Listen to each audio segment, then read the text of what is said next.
हाँ जी दोस्तों, सब तो पहले तो आप जी का मेरे चैनल ਤੇ ਆਉਣ ਲਈ ਸਵਾਗਤ ਹੈ। ਤਾਂ ਜੋ ਸਾਥੀ ਚੈਨਲ 'ਤੇ ਨਵੇਂ ਨੇ ਚੈਨਲ ਨੂੰ ਸਬਸਕ੍ਰਾਈਬ ਜ਼ਰੂਰ ਕਰ ਸਕਦੇ ਨੇ। ਤਾਂ ਜਿਵੇਂ ਕਿ ਆਪ ਜੀ ਨੂੰ ਪਤਾ ਹੀ ਹੈ ਕਿ ਪੰਜਾਬ ਦੇ ਵਿੱਚ ਪੂਰੇ ਪੰਜਾਬ ਦੇ ਵਿੱਚ ਜਿਹੜੀ ਵੋਟਿੰਗ ਹੈ ਉਹ 20 ਫਰਵਰੀ ਨੂੰ ਹੋ ਚੁੱਕੀ ਹੈ।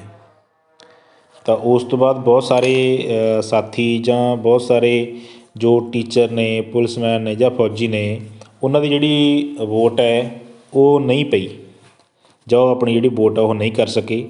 ਹਾਲਾਂਕਿ ਉਹ ਵੀ ਰਾਜ ਦੇ ਜਾਂ ਦੇਸ਼ ਦੇ ਨਾਗਰਿਕ ਨੇ,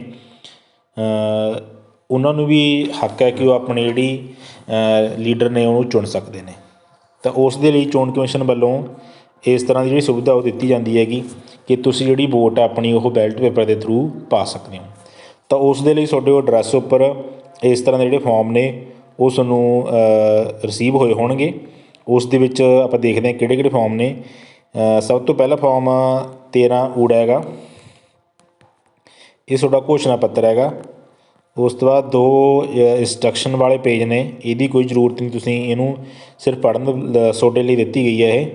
ਉਸ ਤੋਂ ਬਾਅਦ ਬੈਲਟ ਪੇਪਰ ਹੈ ਅਤੇ 2 ਐਨਵੈਲਪ ਨੇ A ਅਤੇ B।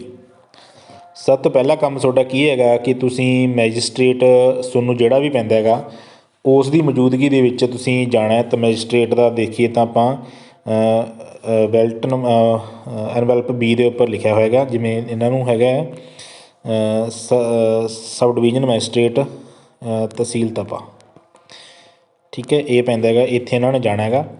ਤਾਂ ਉਸ ਤੋਂ ਬਾਅਦ ਉਹਨਾਂ ਦੀ ਮੌਜੂਦਗੀ ਦੇ ਵਿੱਚ ਤੁਸੀਂ ਆਪਣੇ ਜਿਹੜੇ ਸਾਈਨ ਵਗੈਰਾ ਕਰਨੇ ਨੇ, ਡੇਟ ਵਗੈਰਾ ਲਿਖਣੀ ਹੈ, ਹੋਰ ਕੁਛ ਨਹੀਂ ਭਰਨਾ, ਸਾਰਾ ਕੁਛ ਫਿਲ ਕੀਤਾ ਹੋਇਆ ਹੈਗਾ। ਅਤੇ ਇਹ ਸਾਰਾ ਕੁਛ ਇਹਨਾਂ ਵੱਲੋਂ ਭਰਿਆ ਜਾਊਗਾ ਮੈਜਿਸਟ੍ਰੇਟ ਵੱਲੋਂ। ਤਾਂ ਉਹ ਤੁਹਾਨੂੰ ਤੁਹਾਡੇ ਸਾਈਨ ਹੋ ਗਏ ਅਤੇ ਆਪਣੇ ਸਾਈਨ ਕਰਕੇ ਉਹ ਇੱਥੇ ਉਹ ਆਪਣੇ ਸਾਈਨ ਕਰੂਗਾ, ਸਟੈਂਪ ਲਾਊਗਾ, ਇਹ ਤੁਹਾਡੇ ਸਾਈਨ ਹੋ ਗਏ। ਅਤੇ ਇੱਥੇ ਤੁਹਾਨੂੰ ਇਹ ਸਾਈਨ ਕਰਕੇ ਵਾਪਸ ਦੇ ਦੂਗਾ।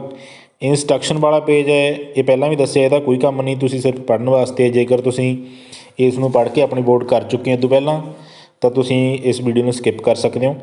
ਤਾਂ ਉਸ ਤੋਂ ਬਾਅਦ ਮੇਨ ਗੱਲ ਹੈਗੀ ਆਪਣੀ ਵੋਟ ਕਰਨ ਦੀ।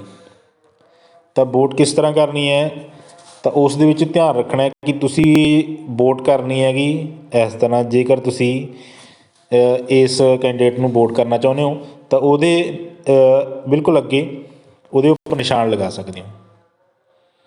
ਇਸ ਨਾਲ ਇਹ ਇਨਸ਼ੋਰ ਹੁੰਦਾ ਹੈ ਕਿ ਤੁਸੀਂ ਵੋਟ ਇਸ ਕੈਂਡੀਡੇਟ ਨੂੰ ਕਰਨਾ ਚਾਹੁੰਦੇ ਹੋ। ਜੇਕਰ ਤੁਸੀਂ ਵੋਟ ਇਸ ਤਰ੍ਹਾਂ ਕਰ ਦਿੰਦੇ ਹੋ ਤਾਂ ਇਸ ਤੋਂ ਜਿਹੜੀ ਤੁਹਾਡੀ ਵੋਟ ਹੈ ਉਹ ਕੈਂਸਲ ਹੋ ਜਾਵੇਗੀ, ਕਿਉਂਕਿ ਇਹ 2 ਕੈਂਡੀਡੇਟ ਦੇ ਵਿਚਕਾਰ ਚਲਾ ਗਿਆ। ਤੁਸੀਂ ਇਸ ਤਰ੍ਹਾਂ ਵੀ ਵੋਟ ਨਹੀਂ ਕਰ ਸਕਦੇ ਕਿ ਤੁਸੀਂ ਇਸ ਨੂੰ ਟਿਕ ਲਾ ਦਿਓ, ਇਹਨਾਂ ਨੂੰ ਤੁਸੀਂ ਕ੍ਰੋਸ ਲਗਾ ਦਿਓ, ਫਿਰ ਵੀ ਤੁਹਾਡੀ ਜਿਹੜੀ ਵੋਟ ਹੈ ਉਹ ਕੈਂਸਲ ਹੈ।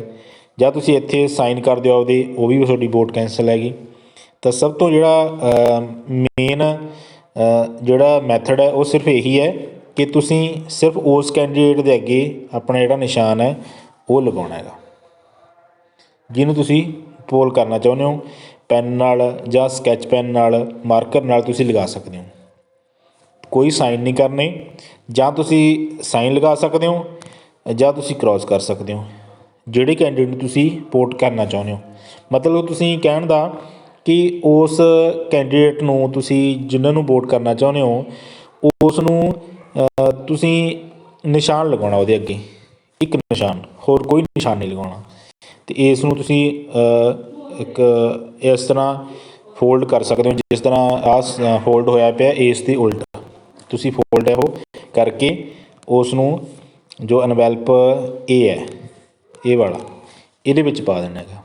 2 ਕੰਮ ਹੋ ਗਏ। ਪਹਿਲਾ ਤੁਸੀਂ ਮੈਜਿਸਟ੍ਰੇਟ ਤੋਂ ਜਿਹੜਾ ਸਾਈਨ ਕਰਵਾ ਲਿਆ, ਦੂਸਰਾ ਜਿਹੜੀ ਆਪਣੀ ਵੋਟ ਹੈ ਉਹ ਬੈਲਟ ਪੇਪਰ ਉੱਪਰ ਦਰਜ ਕਰ ਦਿੱਤੀ, ਅਤੇ ਦਰਜ ਕੀਤੀ ਹੋਈ ਵੋਟ ਨੂੰ ਤੁਸੀਂ ਇਸ ਬੈਲਟ ਪੇਪਰ ਨੂੰ ਇਹਦੇ ਵਿੱਚ ਪਾ ਤਾ। ਇੱਥੇ ਲਿਖਿਆ ਵੀ ਹੈ ਕਿ ਪੋਸਟਲ ਬੈਲਟ ਪੇਪਰ ਇਹਦੇ ਵਿੱਚ ਪਾਉਣਾ ਹੈਗਾ।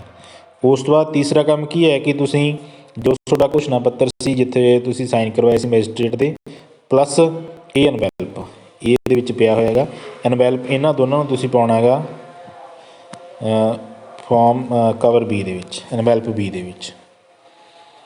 ਐਨਵੈਲਪ B ਦੇ ਵਿੱਚ ਜਿਹੜਾ ਐਨਵੈਲਪ A ਅਤੇ ਘੋਸ਼ਣਾ ਪੱਤਰ ਇਹ ਤੁਸੀਂ ਪਾਤੇ। ਅਤੇ ਜੋ ਐਨਵੈਲਪ A ਹੈਗਾ ਜਿਹਦੇ ਵਿੱਚ ਸਿਰਫ ਤੁਸੀਂ ਬੈਲਟ ਪੇਪਰ ਲਗਾਇਆ ਹੈਗਾ ਉਸ ਨੂੰ ਤੁਸੀਂ ਚੰਗੀ ਤਰ੍ਹਾਂ ਕਵਰ ਕਰਨਾ, ਮਤਲਬ ਚੰਗੀ ਤਰ੍ਹਾਂ ਉਹਨੂੰ ਬੰਦ ਕਰਨਾ ਹੈਗਾ।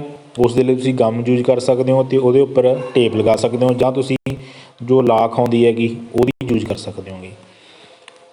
ਉਸ ਤੋਂ ਬਾਅਦ ਅਗਲਾ ਕੰਮ ਜਿਹੜਾ ਕਵਰ ਬੀ ਹੈਗਾ, ਉਦੋਂ ਵੀ ਤੁਸੀਂ ਚੰਗੀ ਤਰ੍ਹਾਂ ਉਹਦੇ ਵਿੱਚ ਤਿੰਨ ਚੀਜ਼ਾਂ, ਇਹ ਦੋਨੋਂ ਚੀਜ਼ਾਂ ਵੈਲਟ ਪੇਪਰ ਇਹਨੂੰ ਐਨਵੈਲਪ ਏ 'ਚ ਪਾ ਕੇ ਅਤੇ ਪਲੱਸ ਘੋਸ਼ਣਾ ਪੱਤਰ ਅਲੱਗ ਤੋਂ ਇਹਦੇ ਵਿੱਚ ਪਾ ਸਕਦੇ ਹੋ। ਇਹਨੂੰ ਚੰਗੀ ਤਰ੍ਹਾਂ ਜਿਹੜਾ ਬੰਦ ਕਰਕੇ ਅਤੇ ਇੱਥੇ ਸਾਈਨ ਕਰਕੇ, ਜੇਕਰ ਤੁਹਾਡੇ ਸਾਈਨ ਨਹੀਂ ਹੁੰਦੇ ਤਾਂ ਵੀ ਤੁਸੀਂ ਜਿਹੜੀ ਵੋਟ ਹੈ ਤੁਹਾਡੀ ਉਹ ਕੈਂਸਲ ਮੰਨੀ ਜਾਵੇਗੀ। ਤਾਂ ਉਹ ਲਿਖਣਾ ਕੁਛ ਨਹੀਂ, ਸਭ ਕੁਛ ਲਿਖਿਆ ਹੋਇਆ ਹੈਗਾ, ਐਡਰੈਸ ਪਿਆ ਹੋਇਆ ਹੈਗਾ। ਤਾਂ ਤੁਸੀਂ ਉਸ ਨੂੰ ਜਿਹੜੀ ਸਪੀਡ ਪੋਸਟ ਆ ਉਹ ਕਰ ਸਕਦੇ ਹੋ। ਸਪੀਡ ਪੋਸਟ ਦੀ ਕੋਈ ਜਿਹੜੀ ਚਾਰਜ ਹੈ ਉਹ ਨਹੀਂ ਲਏ ਜਾਣਗੇ। ਬਸ ਇੰਨੇ ਕੰਮ ਸੀ, 3 ਕੰਮ ਕਰਨੇ ਸੀਗੇ।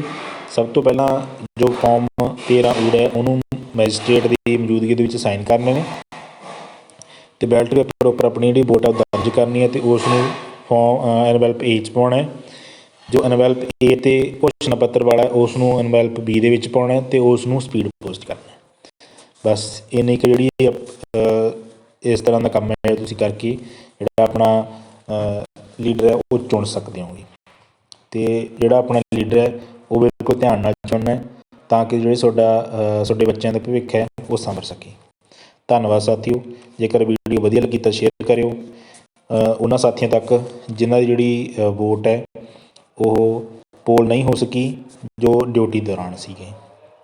ਜੇਕਰ ਕੋਈ ਵੀ ਚੀਜ਼ ਨਹੀਂ ਪਤਾ ਲੱਗੀ ਤਾਂ ਤੁਸੀਂ ਕਮੈਂਟ ਕਰ ਸਕਦੇ ਹੋ, ਤੁਹਾਡੀ ਹੈਲਪ ਕੀਤੀ ਜਾਊਗੀ। ਧੰਨਵਾਦ।